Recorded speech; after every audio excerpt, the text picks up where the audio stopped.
We welcome in now Deuce McAllister, Saints color analyst, former Saints running back, all-time leading rusher, and now part of the SEC network. Deuce, you want any more hats to put on, man? Deuce want to be a coach. I read it this morning. Well, he said that. Kristian Mike Bobby, since the team is going through some COVID issues, and Coach Joel, me and he are really good friends. I mean, I'm just going to be a team partner, and I'm only available for a couple of hours, maybe even a day or two. But outside of that, I can't really help him. I got enough going on right now. I like working with you guys, and you got some fans talking about putting the jersey back on. I know that ain't gonna happen. So the best they can get is I'll help them with installation, short yardage and goal line. That's on Friday. I can help them with that. I got about 3 or 4 cups of tea and coffee that I can drink, so I know it's going to be late night, and we get it done. The guys they'll know the game plan, and we get it done. Deuce, with this COVID outbreak that the Saints are dealing with, if it was almost any other team, I'd be concerned. I'm just not with this organization, just because they handle crisis better than most in the NFL. Am I wrong saying that? It's almost funny that you just laugh at it, because it's almost like, all right, what's next? This doesn't. I don't want to say it doesn't bother you, because it does change. It does change, and just the interaction changes. But this is something similar that we had to do way back when I was playing, and I can't remember what the reasoning was. But as a group, normally, particularly on offense and defense, normally you break off into your position groups, and so it's not uncommon for the quarterbacks, the running backs, and the wide receivers to get together and say, all right, this is what we're doing. Normally those 3 groups would break up into their position groups, but now it's going to be a little longer meeting. Everybody knows exactly what they're doing from an install point of view. The only other thing that it may be some finer point of views that their coaches, as they go over, however they do it, whether the coach is on a Zoom, the guys are watching it as far as on a TV, et cetera. But when they do the install, instead of them being all outside and going over specific plays individually, they'll do it all in one big room. And that's what they've been doing. That's what they've been doing already, or at least the last couple of days. And so it puts a lot more stress on Coach Payton, on Zach, on Coach Pete Carmichael, Coach Curry, because what I was talking about as far as coming up with that game plan and being able to present it, those other coaches, those guys normally have to do some of that. So CJ would be one of the guys that maybe does red zone. Coach Dan Rauscher, he would be the guy that handles maybe short yardage. And so those are the things that extra pressure goes on to the other 3 to 4 coaches that they do have. Now, Deuce, you have to be pleased with the patience of Sean Payton, and obviously whether it's a quarterback run, what Jameis did at the beginning of the game, or just being committed to the run.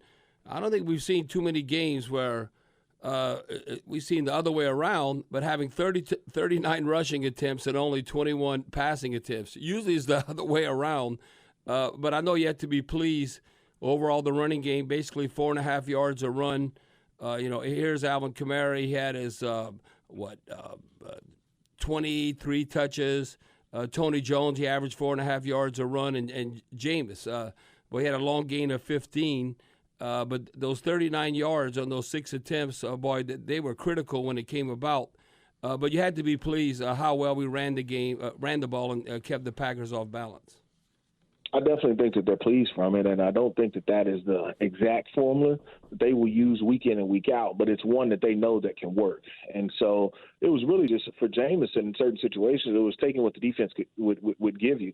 I mean, because you saw whether it was fatigue or whether it was just being more physical up front, our offensive line was winning. And they were winning the line of scrimmage. And anytime you can do that, then you know that you can lean on that. And I think that just opens up so much more for you from an offensive standpoint. I mean, you go and you look, there were probably at least 3 drops that we had, as far as from a receiver standpoint, that maybe help your percentages as far as completion is concerned, as well as overall yardage is concerned, but it wasn't like that you had to lean on the passing game completely for this past game. And I want to see how teams kind of adjust as well. I mean, is Carolina going to take the approach of, hey, look, we're going to put 7 in the box. We're going to put 8 in the box.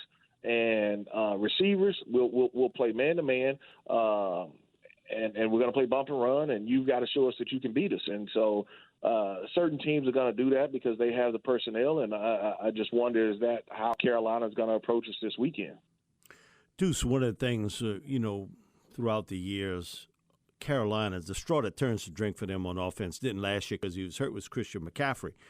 The Saints have done a really good job in stopping McCaffrey as a runner. He hasn't had these huge 100-yard plus games. Where he's been a pain in the Yoctobe is as a receiver. Because, man, it's hard to match up against that cat. One-on-one, he finds a spot. He knows how to set you up as a downfield receiver.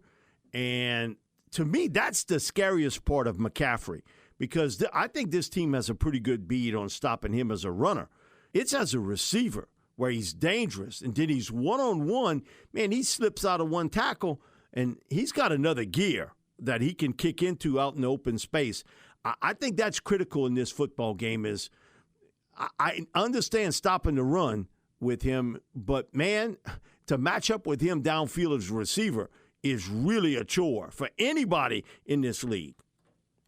Well, it's definitely a chore, and I think that they'll use 3 or 4 different guys on him just to give him some different looks, whether that's Malcolm Jenkins taking that role, whether, it's Quan Alexander, Demario Davis. I think, and even at times Chauncey Gardner, all of them will have an assist as far as in slowing down McCaffrey and stopping him, particularly when he's a receiver. Because if he's lined up in the backfield, anytime that he releases out, whether that's in the A gap, the B gap, or even outside of the tight end, I'm telling my guys to chip. Hey, look, if he's on your side, you hit him. You slow him down. You can't allow him. You got to give him the Marshall Faulk treatment. You can't allow him to just have a free release. You've got to slow his timing down. And one way to combat that, okay, if they're going to hit you, then we're going to motion him out of the backfield. Okay, so if that's what they're going to do. If I'm the Saints, now I check pressure. I am checking pressure and making Sam Darnold have to get rid of the football. And then it becomes a game of I'm showing pressure now, and it's going to be a zone blitz. Which guy is dropping out of my zone blitz system? This time it's a cover 2 trap. So there's different things that they can do and give. And Sam's not a young quarterback, but he's worked with a lot of coordinators. He's got to have the answers to the test. And if I'm the Saints, I give him a lot of different looks to see if he has the answers to the test. And I am not allowing McCaffrey to just run free and feel comfortable. You got to hit him. You got to get up under his shoulder pads. You got to hit him. Deuce, do you know what a Yoctobe is? That's one of those. Is that like a keister? Yeah, that's a keister. Okay. Yeah, that's a keister. And what language is that? That's a. Is that French? No, that's South suburbia. Louisiana. Suburbia. South Louisiana term. Yeah, Yoctobe. I just didn't know. I didn't know what it was. I didn't know if you knew what it was, but nonetheless, now we know. I knew Deuce got it right off I knew he got it. But I figured. I got it, but I'm not that fancy. Deuce, one of the things this weekend, how many people would have said this back in March? Man, they're going to have a lot of people's watching Ole Miss Tulane. Man, because 2 gunslinger quarterbacks, the physicality of Tulane that we hadn't seen on defense, but how well, Ole Miss is an improved team on the defensive side of the football too. Man, they got a lot of eyes that are going to be watching Ole Miss Tulane. Mike, when you're 112 out of 116 programs, the only place you can go is up. That was total defense. Yeah. That's where they ranked total defense. So the only place they could go has been up. And so from a defensive standpoint, I think there's improvement and really with a new defensive philosophy, some of the things that they're doing up in Oxford is running a 3-2-6. And so that's a different front. It invites you to run the football, but it fits with what teams are doing as far as spreading you out. They're getting more athletes on the field, and you've got to be able to tackle in space. So, it's going to be interesting to see. And obviously you like what Tulane has been able to do, go on the road and play really well. They hadn't played at home yet. They get to do that next weekend. So it's going to be a pretty good game, no doubt about it. Now, Deuce, you'll be talking about Christian McCaffrey. Obviously, you can't let him get off. He got off against the Jets when you look at 30 touches, 187 yards from scrimmage. To me, Alvin Kamara, boy, if he's just getting 130, Well, what did he had average a catch? That I don't know, Mike. I think it's 10 yards a catch. He had 187 yards on 30 touches. But the question I have, you talk about the single coverage, and Sam Darnold's familiar with Robbie Anderson, who came over from the Jets. He hooked up with him for a 57-yard touchdown pass. We all know what Jameis Winston did with Deontay Harris. And I also like DJ Moore. I think DJ Moore's legit. Yep. So Sam Darnold has weapons. And then we're all familiar with this tight end. Boy, he's found a new home, Dan Arnold from Wisconsin Platteville. Now, we wish he'd have caught the ball against the Rams to set the pace at the beginning when he dropped that tough touchdown catch. But they count on him. He's their tight end, and I know they want to utilize him. So they have some weapons besides when you look at it, Christian McCaffrey. Look at McCaffrey, caught 9 passes for 89 yards. That's 9.9 yards a catch. So he's basically averaging a first down every time he catches the football coming out the backfield or close to it. Mike, it starts up front. Yep. It starts up front. If you can't get pressure on the quarterback, then they have enough weapons that can give you plenty of headaches. And just seeing some of the things that they like to do or have been trying to do, they've been playing a little bit faster as well as far as pace is concerned. And obviously, that they can take some shots. Talked about it with Robbie Anderson and DJ Moore. I like both of those receivers as far as some of the things that they can do. But I think that where the Saints have to win, and it's just like last week, Saints have to win up front. I mean, they have to get after the quarterback. I mean, it starts with slowing down McCaffrey, but you have to make Sam Darnold uncomfortable, and they've got the personnel. Saints got the personnel to be able to do that. So, I mean, that's where it starts at. No doubt about it. It starts right there. Saints color analyst Deuce McAllister, all-time leading rusher, SEC Network. Man, I can't think of any more titles to call you. So what game you doing this week, Deuce? I have Arkansas, Georgia Southern. Not a very good game, Bobby. No, the Arkansas Razorback, boy, they whooped the Longhorns. I know that. They got the right coach, Deuce. They whooped the Longhorns. They've got a really, really good defense. KJ Jefferson, the quarterback, this is his first year starting. He's been up and down. I mean, he played really good against Texas, not so well against Rice. So I expect him to have a pretty good game this weekend. But, hey, it's a chance to talk college football and learn about the future stars that have a shot at the NFL. Deuce, they got a stud at receiver, too. Oh, that's Burks. Yes, sir. He's a 4 or 5-star player coming out of high school. Yep. Deuce, we'll talk to you on game day on Sunday, man. Thanks. All right, no problem, fellas. All right, Deuce. All right.